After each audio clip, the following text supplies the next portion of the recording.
The tactic I'm about to share with you lost only one game in the Serie A, went on to win the league with over 107 points, and also went on to win the league with Las Palmas in his first season in the La Liga.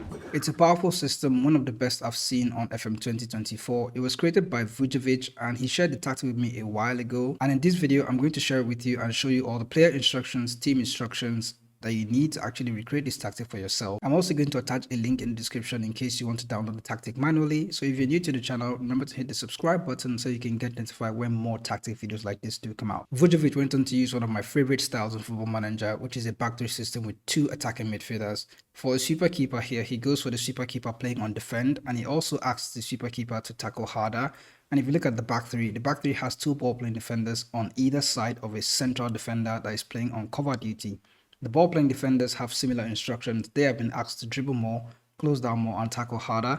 But the covering central defender, he's only going to take fewer risks, hold his position, and tackle harder. He's going to be the player that is going to sort of drop back between the back line and try to sweep up those through balls when they actually come through. For wing backs, he actually opted for two wing backs on support duty. Normally, I would want one to be on attack, but I think I like the way this system is shaped. Wing back on support duty on the left and the right hand side have the similar instructions. For the wing backs, you can ask them to take more risk, cross more often, cross from the byline, dribble more, shoot less often, stay wider, and tackle harder. The reason why they're going to cross on the byline is because there's nobody actually offering the width. And according to what I've noticed about FM24, a lot of players do get offside once in a while. So having your wing back all the way up here and then playing a cut back into the box kind of just rules out the fact that your player can actually be offside. Over to the players that are playing on both DMs, I do love this pairing very much. That is the segundo volante on attack duty and defensive midfielder on support duty. For the defensive midfielder on support, he is going to take fewer risks, dribble less, hold his position, and tackle harder. He's the one that is actually protecting the defense.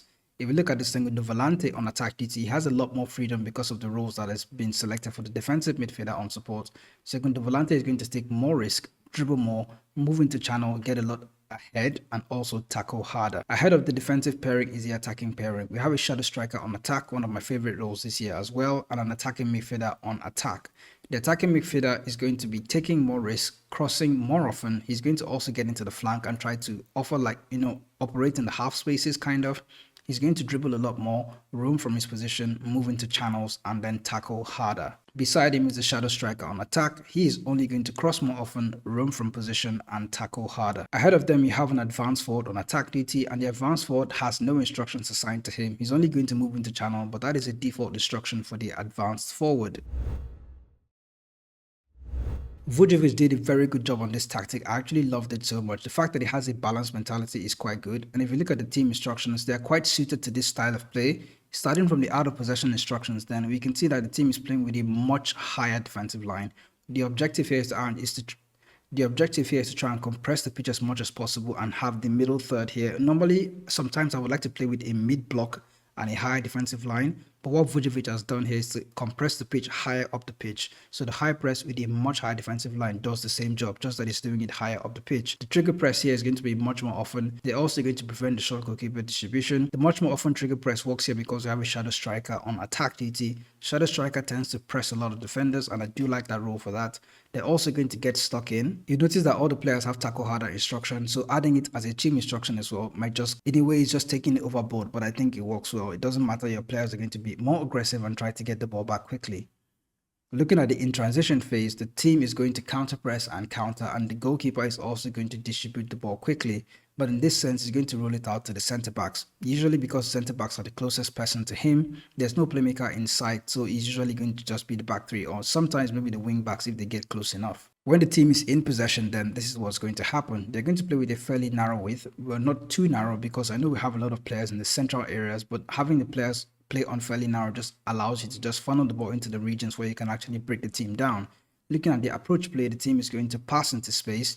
They're also going to exploit both flanks because you have wing backs getting ahead. Because you're playing through the middle and playing really narrow, it helps to actually stretch the pitch using this focus play down the left and the right hand side, allowing the ball to get to the wing backs so they can get ahead and try and cross the ball for players that are in the center.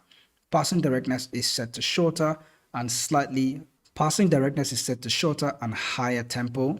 Passing directness is set to shorter with the tempo set to extremely high. Here it's just showing as high, but it's taking the bar all the way to the top. In the final third, you're going to ask the team to play with low crosses, but in case you have a tall striker, you can actually select mixed crosses for this. Sometimes it's maybe the attacking midfielder or the shadow striker that end up on the crosses, so it may be good to just leave it on low crosses if you're not sure. Dribbling wise, the team is going to run our defense. It's not going to be so focused on possession, but it's not going to be so focused on possession for possession's sake. Just having the ball, running at the opposition's defense, causing a lot of havoc and a lot of chaos is actually going to get you that far. So that is how the system actually worked out, and that is the complete tactic breakdown.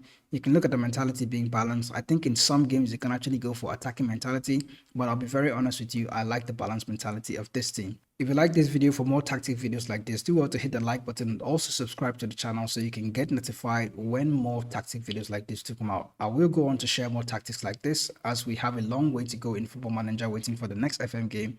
There's a lot of experiment to actually go on in Football Manager, and this is one of them. Go ahead and give this tactic a try and let me know how it works out for you. I'll see you in the next video.